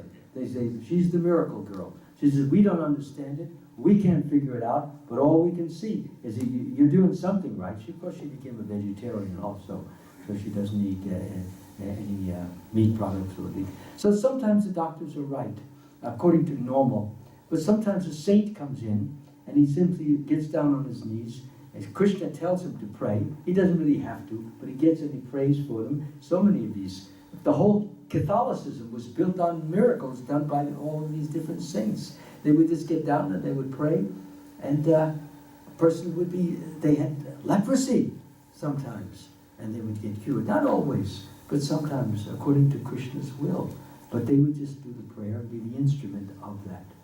So therefore the doctors, even the doctors know that there's a higher power beyond them. And all they can do is go by their own educated guesses. And as you said, sometimes, a good deal of the time they are right. But sometimes people who are very spiritual, they get a very special blessing and a benediction, and they have more time to pursue their spiritual life. And they get faith too, a lot of faith. Because after all, they were destined, and it was predicted that they would die, but they didn't. According to all tests, according to all science, they should be dead, but they aren't. So, okay? You have to see it in a balanced way, though. One particular saint, he's a Catholic saint, Vincent Ferrar. We hear about other saints like Saint Francis of Assisi and Saint Teresa of Avila and so forth. But this saint, he's less known, and yet he was absolutely incredible. I read his biography. This man, with a whole troop of devotees, he was a Catholic, and he was in his 50s, and he would go into a small town. Oh, not so small. Small, they would have like 5,000 to 10,000 people in the town. So he would go and he would get into the town center, and then he would start to preach. That's what he was, a preacher in the St. Dominic order. So he started preaching. In a half hour, there would be about 500 people would be there. And then in an hour, he could preach for like 7 to 8 hours, by the way, without non-stop. And in 6, 7 hours, there were like 30,000 people there. They didn't have television in those days. So 30,000 people listening, and not only that, but out of the 30,000 people, hundreds would get divine healings. People who came in on crutches, they threw the crutches away.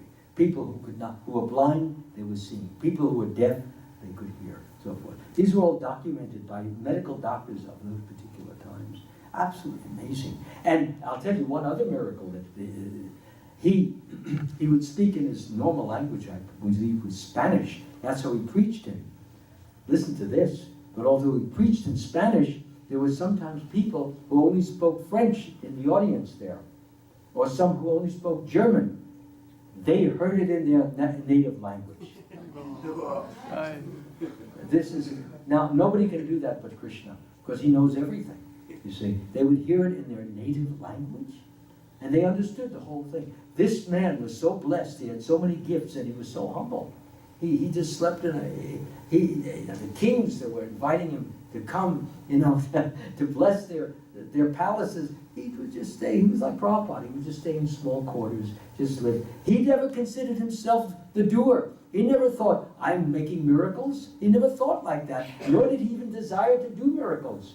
His only desire was to create faith in people, and he begged the Lord to enable him to be a useful instrument. So he was so pure from the time. He had never any association with the opposite sex or anything. Time he was just he grew up as a pure devotee of the Lord and did nothing else but that. And besides that, he also had a photographic memory, and he had the whole Bible memorized.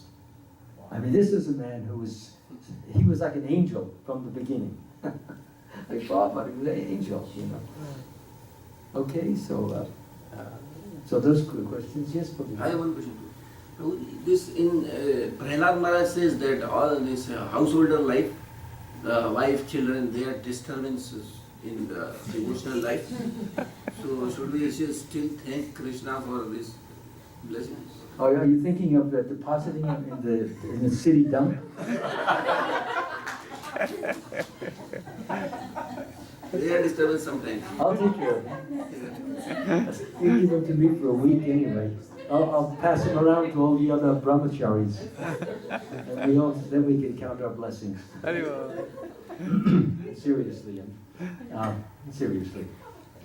Prahlad Maharaj, there are difficulties. But things have to be weighed in a balanced fashion. You cannot really just take a statement, we call it a flat statement, and look at that as the total picture. Many of us have different desires. We have desires for family, you see. It's not a question of just, I will just renounce that. You can't just renounce it. You have to grow out of it through spiritual means.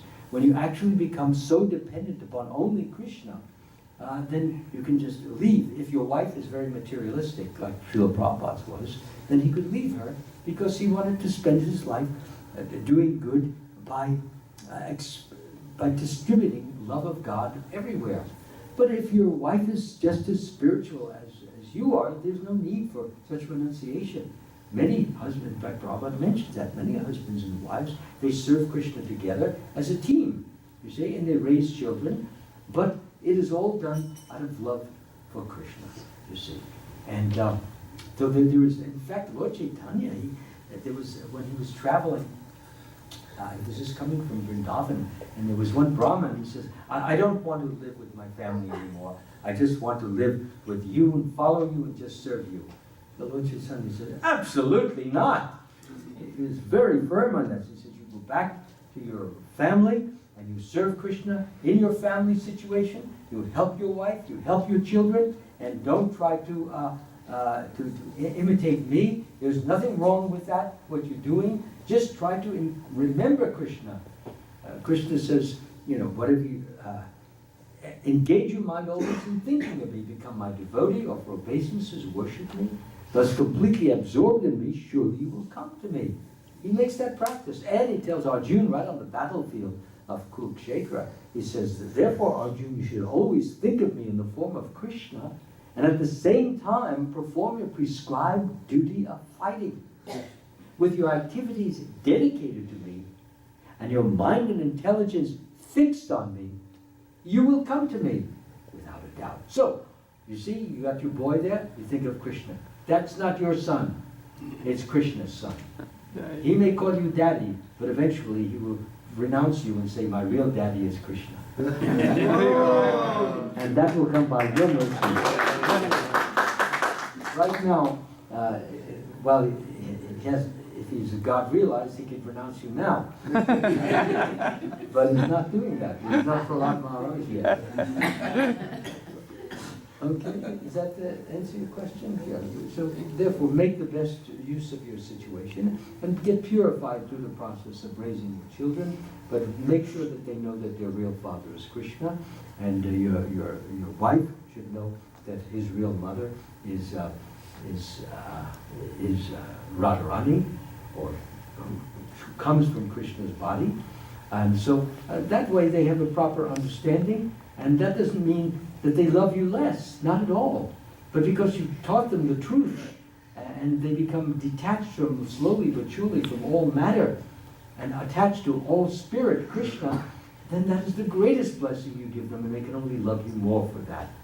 It's attachment to anyone and anything in the material world that makes us miserable. I already talked about the 3 kinds of miseries that we get as a result of our attachment to anyone and anything in this material world.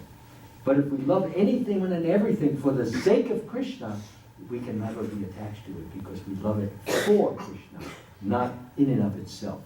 And we love it because Krishna made it so beautiful. Okay, anyone else? You have a question? So when you're talking about how Krishna gives you job and all, how come atheists have jobs in homes and all? It gives them the jobs too, but they won't recognize it. He loves everybody. We're all his children, whether you recognize it or not. For example, mother has 5 children. 4 of the children are very loving to the mother. Oh, mommy, here's this. Oh, mommy, I made you this. Here's a big, beautiful picture I made in school for you. And the 5th child says, yeah, I don't love you. So, but mother still loves the child. She gives him his breakfast the next morning. She gives him the lunch the next morning. Nah, I don't love you. I don't like the food. Still, she's going to feed him. Why? Because the nature of pure love is that it gives of itself, whether it gets anything back or not. It doesn't depend upon being loved back. That's what devotion is. Selfless affection and ardent dedication. Remember those words. Selfless affection. That means you give affection without desiring anything back. And ardent means intense, fiery. Dedication means you're committed. So Krishna is committed to taking care of you, and if you don't love him, he'll still love you, but he may not express it as greatly. Your mother will give you food, she'll give clothing, give you shelter, and she'll give you a birthday present, but she may give a little bit more to the ones who are showing her love because she feels only some obligation to them, because they went out of their way to do something nice for her. But still, you got your 3 meals, Still, you got your clothes, still you got your education, but they got that too, but they got something else. Maybe they got a big hug. But when you say, nah, then mother says, all right, you don't want me to hug you, I won't hug you, but I'm still going to feed you. If I don't, after all, the child, what they call the child agents, child protection agency, they'll get after me, and there I go. I'm in jail. But no, but there really is love. Unless a woman or father is abnormally, has serious mental problems, generally, parents love their children.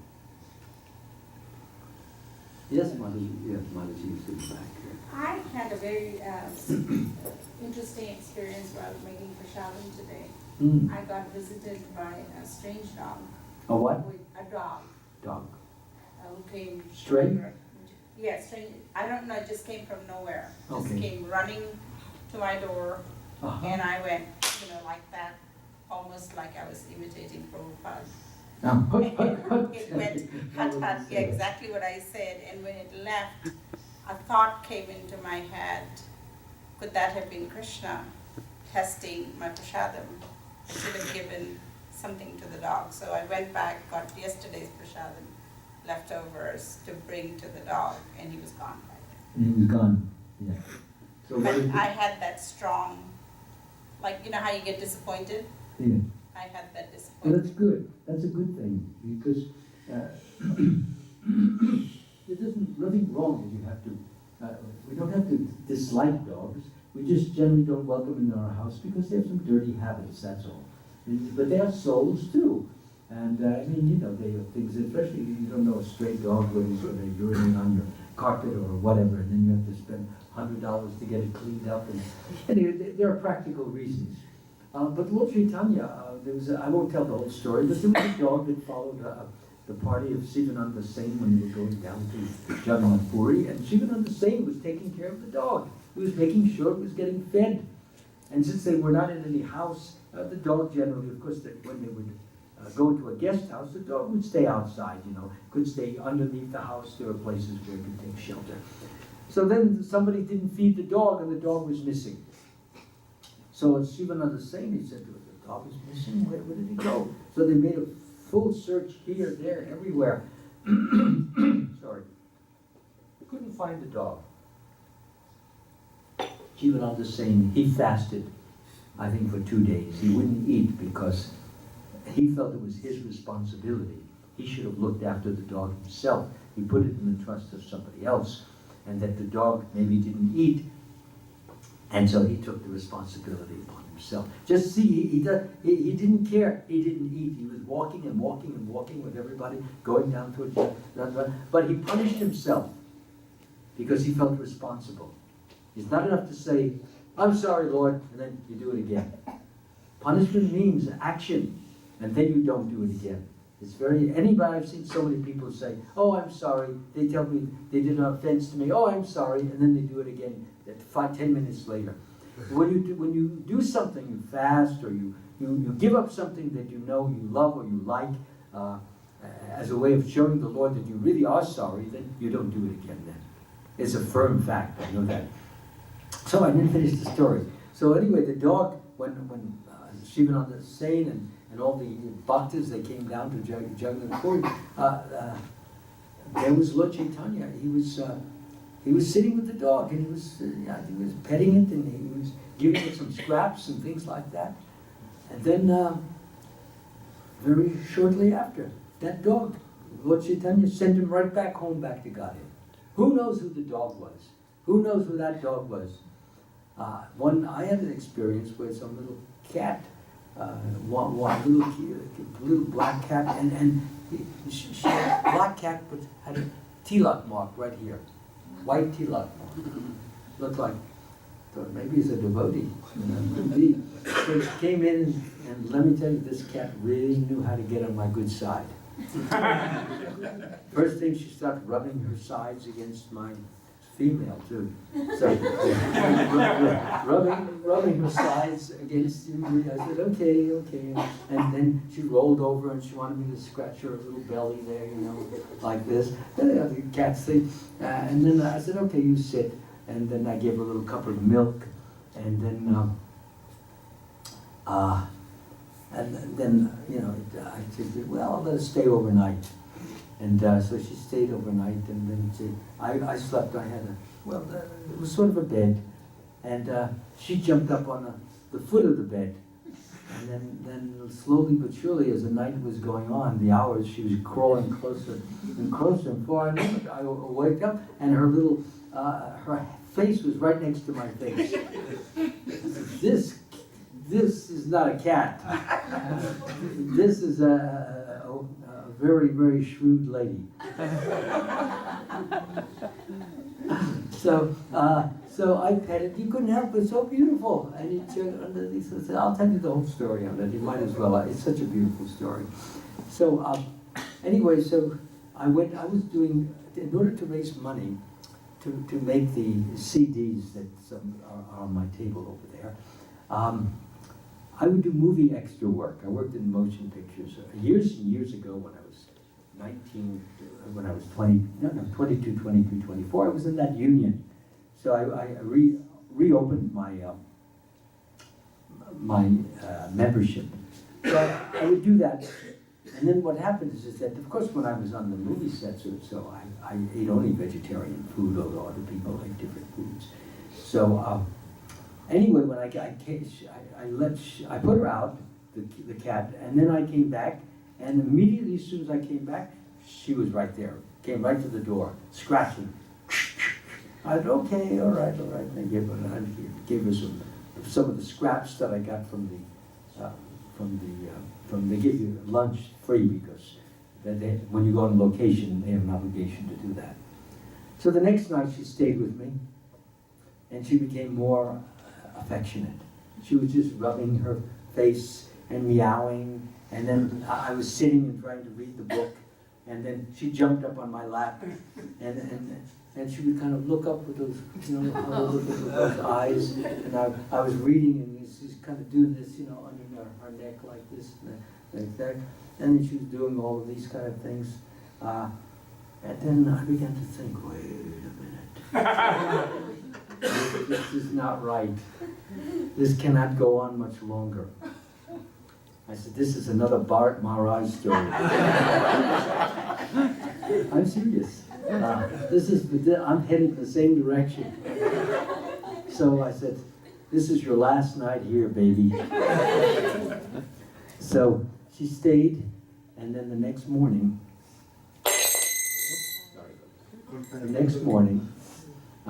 I've never told this story at least I don't remember in a class. But anyway, the next morning I says, oh, we're going to get you a nice, beautiful home in Beverly Hills. So I put her in the back of the car, and she was getting a little nervous, because I had never taken her. So she was kind of walking back and forth on the back seat. And finally I saw, oh, well, this looks like a great home to put her in. So I said, come on, we'll go for a little walk. And then I took her and I put her out on the lawn, and she just got right into it. And that was it. I was out, and I said, thank you, Lord, for enabling me to do what poor Bharat Maharaj didn't do. And I felt I was free and clear of that beautiful, it was such a beautiful cat, and its fur was so smooth, on your hand. It had all the makings of a pet, why people fall in love with pets, and why when they lose their pets, they put these signs on the telephone poles, lost pet, they put a picture of it, we'll give you $500 if you can find my pet. You don't understand it. It worms its way right into your heart, and it becomes a member of your family. Anyway, listen to this. About 3 weeks later, I came out of I was in, how many of you been to the LA temple? Well, most of you. Okay, all right, there's the temple, and then there's the then there's this little driveway, you know, for the people who park for the, they park for the restaurant that we have. And then just in that area, we're Ridananda Maharaj, he had given a class that day, and then, let me think how that worked. Oh, I just want to get the sequence right. Yeah. Okay. I came to the program, and then in that area that I just mentioned, that cat, at least it looked like that cat, was sitting right in that driveway. The same cat that I'd taken to Beverly Hills. And I said, well, let me check underneath the T-lock. That would be the giveaway. And sure enough, the little T-lock, the white marking was there. I said, why, how come you came here? I put you in a beautiful mansion in Beverly Hills, and now you're coming here to the Brahmachari ashram? I said, what kind of a devotee is this? So what happened was that I then walked to the temple, and she follows me. And then I said, you can't come in. This is the temple. You sit. So she sat down on the steps of the temple, a little to the side. And then Ridananda Maharaj, he was giving a class. And then he ended the class, and he came out, and he had a small entourage, maybe about 10, 15 devotees following him. And they were all walking down the step. And would you believe it? The little cat, kind of in mincing steps in front of Ridananda Maharaj and leads the whole caravan. Yeah, he says, well, I don't know if they noticed it. I noticed it because it was the cat that had stayed with me for 3 days. So, anyway, the cat went off there, and then Ridananda went down the street, and then he got into a car. The cat didn't go with him. Cat hung around, and Samsara Mocha, she took in cats. She was one of the devotees who would do that. And she allowed the cat to stay with her, okay? And I told her this little story. She says, yeah, he's a devotee cat. He eats prasadam and he's really all over you, you know, he's just so lovey-dovey. And then I heard, maybe a month or so later, that the cat, from Samsara Mocha, that the cat had got run over by a car. Yeah. Well, it's yes, but it was relieved and released. Really, this was a devotee. You could tell the way, what cats go up and stand right in front and then go right in front of the spiritual master, another offense. and it was just walking there. Nobody was walking like part of the caravan, you see. So it was really very wonderful. And what I'm trying to bring out is that, as I said, Lord Chaitanya, he showed great affection to that cat, and he sent the dog back home, back to Godhead. And obviously this cat, you know, sometimes a devotee, Prabhupada says it so many times, who are those monkeys that we see, those mischief makers in Vrindavan? Who are they? They were all devotees who fell down, he said. And this is their last trip, and they go back to Godhead. Now, I think it would only be fair to all of you. It's getting really late. And inasmuch as I'd love to speak more, I am speaking tomorrow, and I hope some of you will come to the place where I've never been there, but it's in Folsom, I understand. And if you can kindly come there, we'll continue talking about some of these. I'm going to talk about reincarnation tomorrow morning. So that's a very juicy subject. And I always get lots of questions about it, why these things and why those things happen. So I think maybe we should do the arti. Is that what goes on? And if I have kept you too long and you wanted the arti, I offer you all my apologies now. But these questions were so enticing, and some of these stories that I knew which were connected with those things that you've asked me, I just couldn't help but tell you them because I felt it was so appropriate for that particular situation. So yes, it could be a devotee who is there. And in the future, try to see all living entities as having the super soul in them and souls, and you get an opportunity to bless that soul with some prasadam so that it takes a human birth, and see it not as a cat or a dog, but as a living entity who is just trapped in a body due to some fault. But you make advancement by you giving him or her, depending on what the sex of the animal is, prasadam. Okay? Hare Krishna. Thank you so much for coming.